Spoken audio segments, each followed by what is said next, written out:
রাষ্ট্রের সাংবিধানিক প্রতিষ্ঠান পিএসসি সরকারের প্রথম ও দ্বিতীয় শ্রেণীর কর্মচারী নিয়োগ সংক্রান্ত বিষয়াদি দেখভালে ১৯৭২ সালে গঠিত হয় সরকারি স্বায়ত্তশাসিত এই প্রতিষ্ঠান। একজন চেয়ারম্যানের নেতৃত্বে ২০ সদস্যের একটি স্বতন্ত্র বোর্ড এই প্রতিষ্ঠানের সকল কার্যক্রম পরিচালনা করে।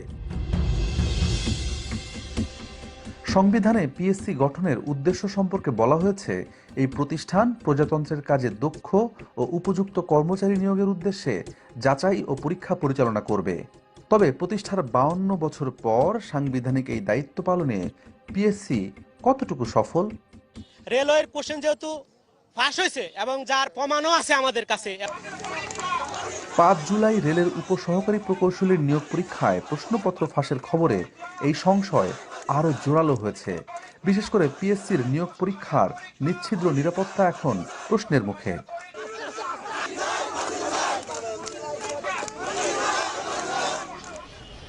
কিন্তু এই নিরাপত্তা ঝুঁকি কি বিসিএস এর মতো মর্যাদাপূর্ণ চাকরির পরীক্ষাতেও রয়েছে? আদৌ কি বিসিএস পরীক্ষার প্রশ্নপত্র ফাঁস করা সম্ভব?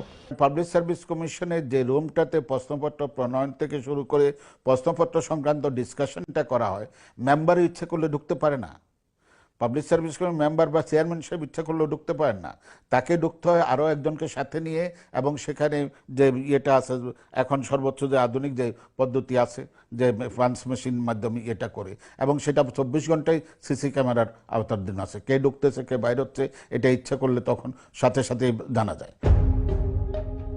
পিএসসির সাবেক সদস্য, তার কথায় এটি স্পষ্ট, কঠোর নিরাপত্তা এবং নিচ্ছিদ্র প্রক্রিয়ার মধ্য দিয়ে প্রশ্ন তৈরি ও প্রণয়নের কাজটি করে থাকে পিএসসি।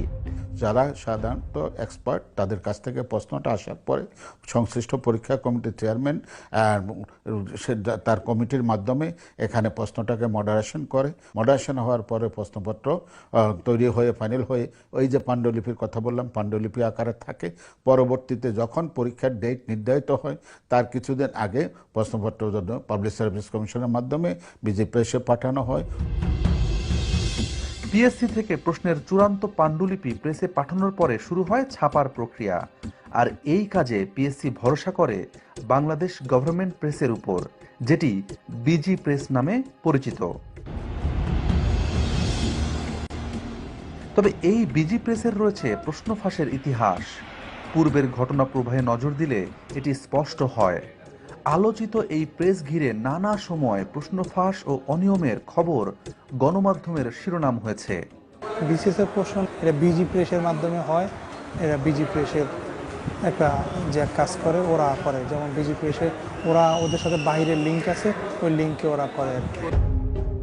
পিএসসির কর্মচারী সাজিদুল ইসলামের কথায়ও একই ইঙ্গিত রয়েছে। দীর্ঘদিন ধরে বিসিএস এর প্রশ্ন ফাঁসকারী বাইরের এই চক্রটির খোঁজ পেয়েছে টিম সার্চলাইট। বিসিএস সহ সরকারি নিয়োগ পরীক্ষায় প্রশ্ন ফাঁসের ঘটনায় বারবার এই চক্রটির নামই উঠে এসেছে, যাদের মাধ্যমে প্রশ্ন পেত আবেদ আলীরা। আর এই চক্রে বিজি প্রেসের সাবেক কর্মচারী এটিএম গোলাম মোস্তফার যোগসাজশ রয়েছে।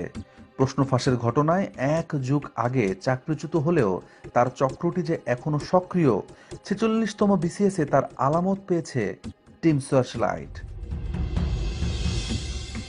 এবার আলামতগুলো মিলিয়ে দেখার পালা, প্রমাণ করার পালা। প্রশ্ন ফাঁস হয়েছে ৪৬তম বিসিএস এর প্রিলিমিনারি পরীক্ষায়। ৪৬তম বিসিএস এর ৩,১৪০টি পদের জন্য গত বছর বিজ্ঞপ্তি প্রকাশ করে পিএসসি। এবছরের ২৬ এপ্রিল নেওয়া হয় প্রাথমিক বাছাই বা প্রিলিমিনারি পরীক্ষা। ২০০ নম্বরের ওই পরীক্ষায় প্রার্থী ছিলেন প্রায় ৩.৫ লাখ। ৯ মে প্রকাশিত ফলাফলে দেখা যায়, তীব্র প্রতিযোগিতাপূর্ণ এই প্রাথমিক বাছাইয়ে পাশ করেছেন ১০,৬৩৮ জন, যা মোট প্রার্থীর মাত্র ৩%। তবে অনুসন্ধান বলছে এই ৩%-এর সকলেই মেধার পরিচয় দিয়ে নয়, কেউ কেউ অনৈতিক পন্থাও বেছে নিয়েছিলেন। এমনই কিছু প্রার্থীর প্রবেশপত্র এসে পৌঁছেছে আমাদের হাতে।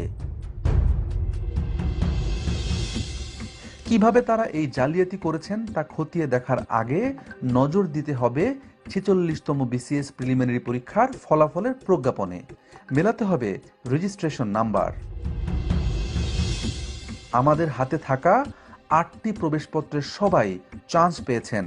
এই শিক্ষার্থীরা কিভাবে প্রশ্নপত্র পেলেন, কারা তাদের এই প্রশ্নপত্র দিল তা জানতে অন্তত একজন শিক্ষার্থীকে খুঁজে বের করতে হবে। মাহমুদুলের ফোন নাম্বার লেখা ছিল প্রবেশপত্রের উপরে। সেই সূত্রে খোঁজ পাওয়া গেল সে ঢাকা বিশ্ববিদ্যালয়ের প্রাক্তন শিক্ষার্থী।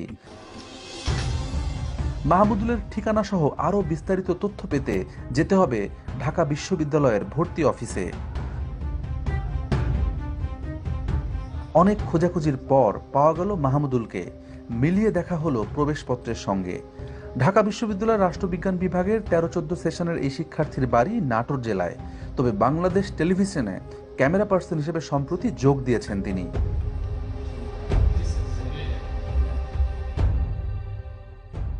শুরুতে ক্যামেরায় মুখ দেখাতে না চাইলেও এক পর্যায়ে কথা বলতে রাজি হলেন তিনি। জানালেন 46তম বিসিএস প্রিলি পরীক্ষার আগের রাতের বিস্তারিত। 46 বিসিএসের প্রশ্ন সাজুদুল ইসলাম সাজু আমাকে মোহাম্মদপুরে পাঠালো। মোহাম্মদপুর থেকে আমাকে একটা বাসায় নিয়ে গেল। বাসায় নিয়ে যাওয়ার পরে ওখানে আমাকে সকালের দিকে 200 মার্কের এমসিকিউ দিল। ওইটা আমি পড়লাম। পড়ার পরে হলে গিয়ে দেখি কমন পড়ছে। আচ্ছা, কত টাকা পিলিতে, কত টাকা কন্ট্যাক্ট হলো? 1 লাখ টাকা নিয়েছে। এই সাজুই হলেন পিএসসির কর্মচারী সাজেদুল ইসলাম, যার মাধ্যমে মাহমুদুলের মতো অনেকেই পরীক্ষার আগের রাতে প্রশ্ন পেয়েছেন।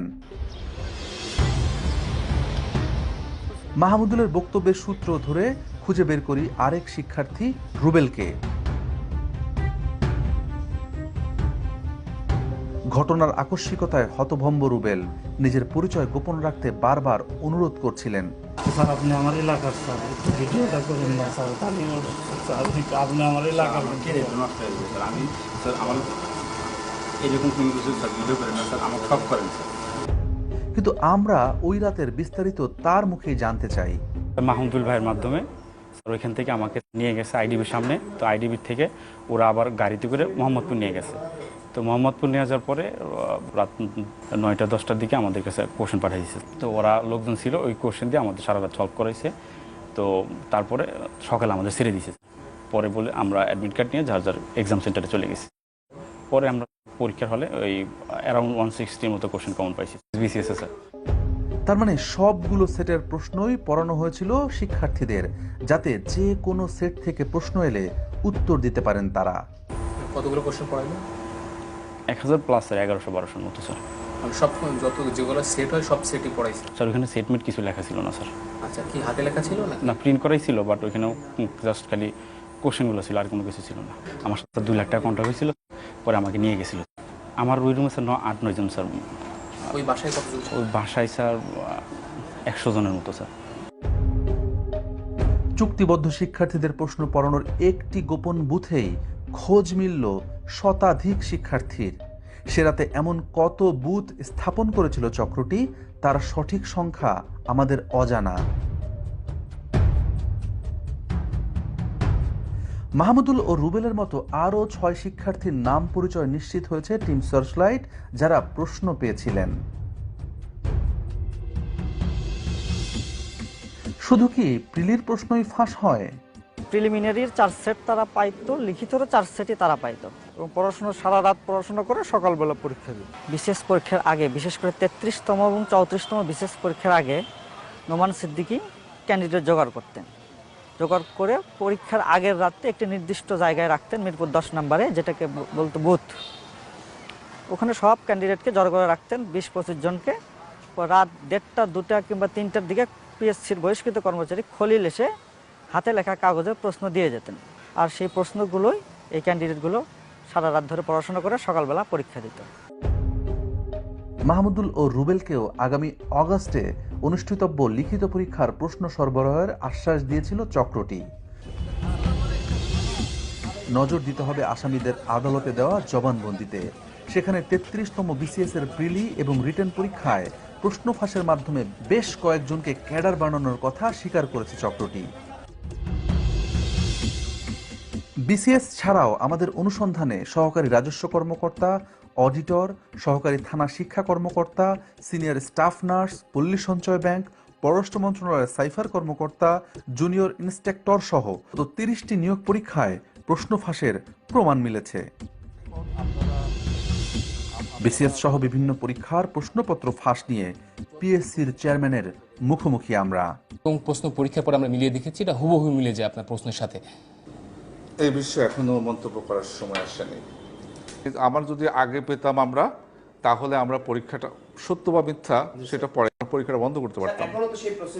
আমরা পরীক্ষাটা আমরা বন্ধ করতে পারতাম, তাহলে এই বদনামটা আমাদের ঘাড়ে আসতো না। পিএসসির যে কয়জন কর্মকর্তা কর্মচারী সিআইডির হাতে গ্রেপ্তার হয়েছেন, এদের সবার বিরুদ্ধে বিভিন্ন সময়ে প্রশ্নপত্র ফাঁসের অভিযোগ ছিল। সেই সব অভিযোগের কয়েকটি সত্যতাও খুঁজে পেয়েছিল পিএসসি। হাতে গোনা কয়েকজনের জন্য গোটা পরীক্ষা ব্যবস্থাটি প্রশ্নের মুখে পড়তে পারে না। আমাদের অনুসন্ধানের লক্ষ্য সেটি নয়। আমরা দেখিয়েছি একটি চক্র কিভাবে টাকার লোভে পরীক্ষা পদ্ধতিকে কলুষিত করছে। এদের খুঁজে বের করে থামানো জরুরি, তা না হলে সরকারি কর্ম কমিশনের ওপর মানুষ আস্থা হারাবে।